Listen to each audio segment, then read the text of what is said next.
नमस्कार मंडळी. लग्नानंतर होईलच प्रेम मालिकेच्या आजच्या प्रोमोमध्ये काव्याला कसं तरी होत असतं आणि ती उलट्या करायला लागते. त्यानंतर पार्थ म्हणतो, तुम्ही इथेच थांबा, मी तुमच्यासाठी पाणी घेऊन येतो.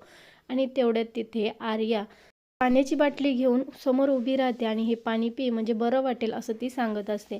तर इकडे विक्रमचा वेगळाच प्लॅन सुरू आहे आणि त्याने शर्ट आणल्यानंतर नंदिनी इथे विचारत असते, कोणासाठी आणलाय बाबा तुम्ही? ज्याच्या नावाची तू छोटीशी टिकली कपाळावरती लावतेस ना, त्याच्यासाठी आणलेलं आहे. पण एक गोष्ट लक्षात ठेव, हे मी त्याच्यासाठी आणले हे त्याला सांगायचं नाही. जीवा आनंदाने आरशात पाहून शर्ट स्वतःला लावून पाहत असतो आणि हे सगळं विक्रम गपचूप लपून बघत असतो आणि त्याला खूप आनंद होतो. आर्या आणि काव्या या दोघींमध्ये मैत्रीचं नातं आपल्याला पाहायला मिळणार आहे. आर्याला काव्या सांगत असते की माझं एक मिशन आहे, खूप सक्सेस करायचं ह्या मिशनला. काही रस्ते असतात जे सतत खराब होत असतात, असं समज की मिसकॅरेज होत असतं.